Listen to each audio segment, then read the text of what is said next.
I deal with that a lot with my foster kids. Mm-hmm. We have kids, beat another kid within an inch of their life or really beat the heck out of a staff. Mm-hmm. And, they're, they're just a kid. We don't want to put them in detention. Of Yeah. course, we don't want to see kids behind bars, Yeah. but this is the time for them to learn their lessons. They get to Mm-hmm. 18, that's scrubbed. So I do believe in lessons. There's for a kiddo, there's, mistakes to be made. They're kids. They will do even horrific things. And, 10 years from now, they're like a completely different person. Things like that need to be recognized. And like I said, the intent and the extenuating circumstances.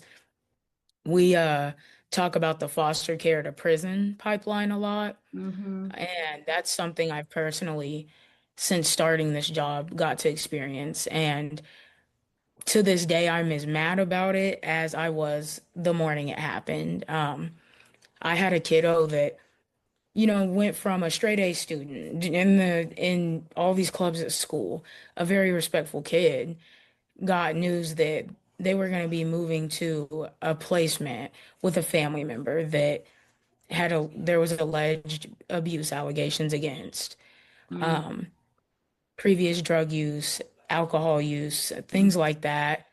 When the kid found out that they'd be going, self-harm started, drinking started, substance use started, repeated running started. Mm-hmm. And I do feel like our local justice system failed him because, you know, this kid was doing crimes that an adult would go to jail for, Mm-hmm. even if it's just 48 hours. But because they're a kid and we don't think it's a big deal, we're letting them off the hook. And Mm-hmm. a big lesson learned from that, they moved this kid despite us giving all these reports about the self-harm, the increased behaviors, the out of character behaviors once receiving this news. Mm-hmm. They didn't listen. The statistic, it would say reintegration with family. Yeah. That looks good for when contract time comes around. They don't care about the circumstances a lot. Unfortunately, this kiddo got moved there and um, took that family member's life. Mm. So now this kid is gonna be in JDC probably for, until he's 18 to 21. Yeah. And then there will begin the foster care to prison pipeline Mm-hmm. when, yes, consequences need to be faced. But what about those social workers? What about that contractor of DCF that dropped the ball? Yeah, I there was mean, it's plenty of chances for intervention, I'm sure, along the way, um, so many. to prevent that from happening. And now you have a loss of life. You have this young person's life is destroyed, and when it could have been prevented, and whose job is that? And my friend Caden is running for District 81, and he's done a lot with foster care and stuff. And then I've had some family members, and I tried to help with their children in foster care, and so I got a personal experience with it. And I'm not saying every time, but I feel like a lot of the times they are um, they're either overreaching and doing too much when they don't need to, or they're not doing enough when they need to. And so it's so inconsistent from caseworker to caseworker that there's so much personal bias that gets brought into it. And also everybody kind of works for the same entity essentially at the end of the day, because that's where their paychecks come from, right? So there's no like outside third party that's specifically just looking out for the child, not for the state, not for the parents' rights.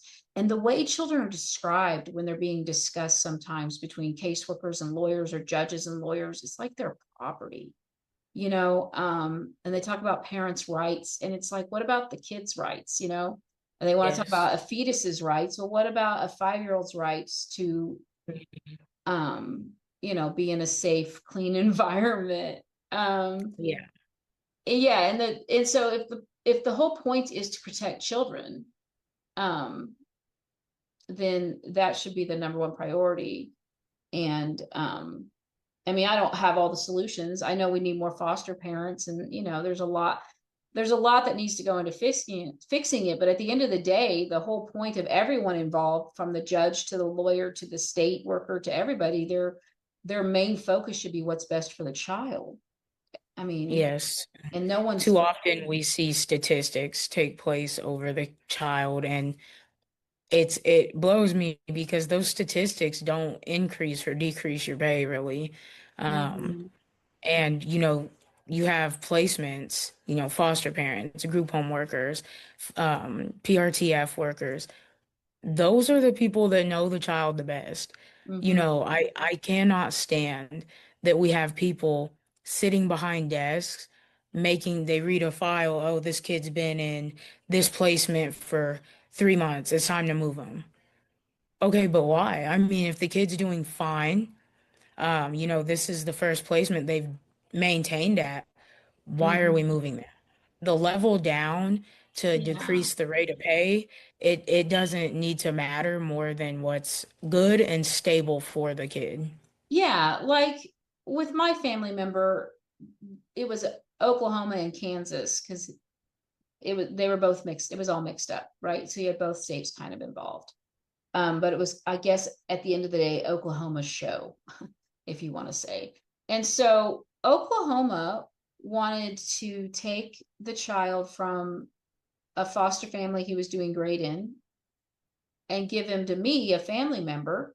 But their plan was to give him back to her again.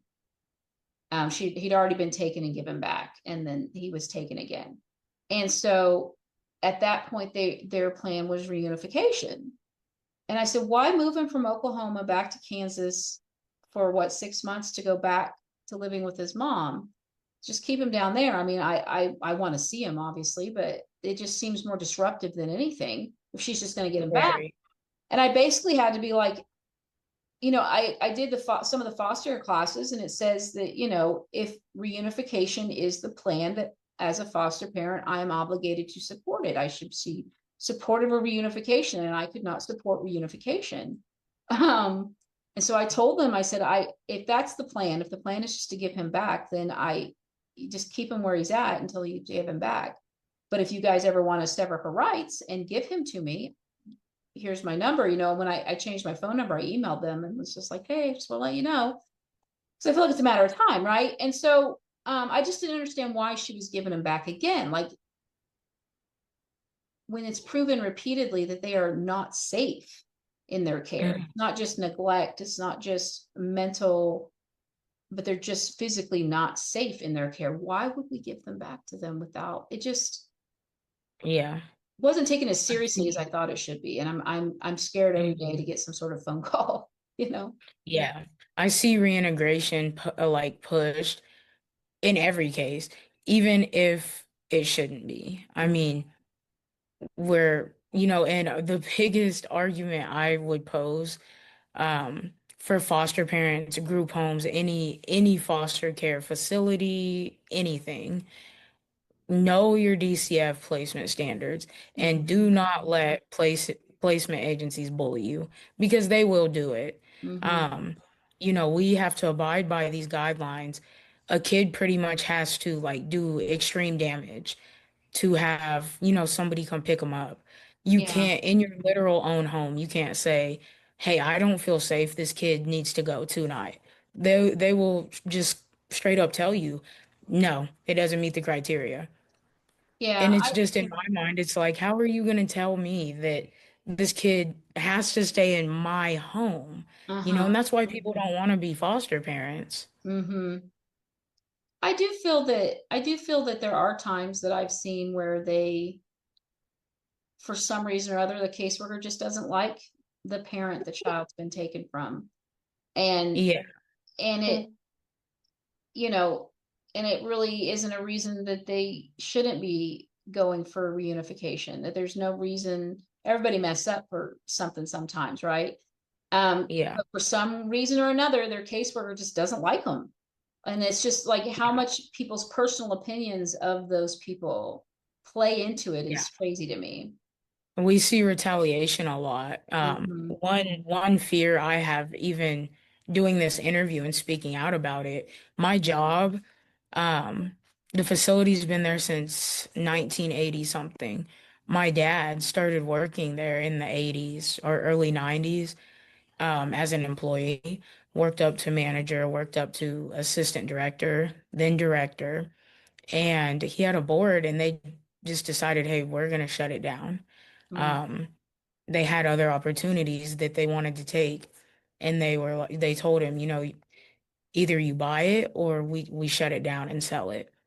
yeah, So he bought it because he knew that that facility had a bigger purpose. And now this facility has served thousands of kids.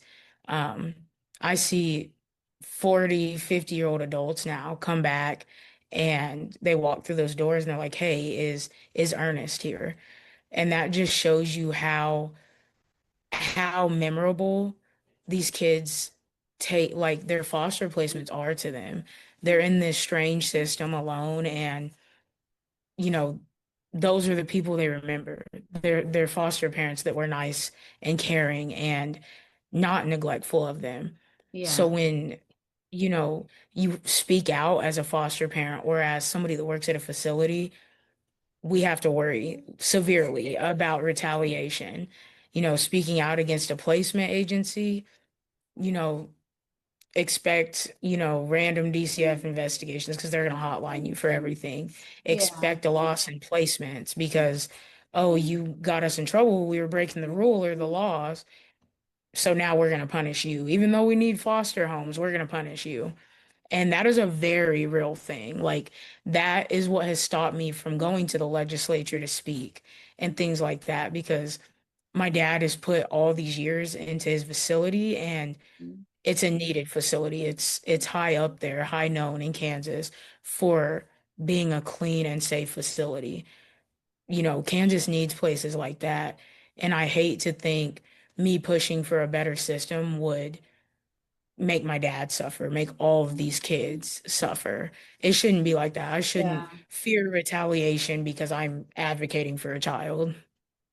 It's crazy to me that, yeah, anybody involved in organizations like that would have that kind of shark mentality. But Yeah, yeah, they're as bad as the politicians sounds a like. hundred Um, percent. yeah, there's like a power trip or something these some people have. Yes. And I'm We need I'm the to perfect get one. we need to get some personality tests for people to take or something that can weed out these Yeah. power hungry sharks from Yeah. And giving them any more power or responsibility or over life changing decisions in general.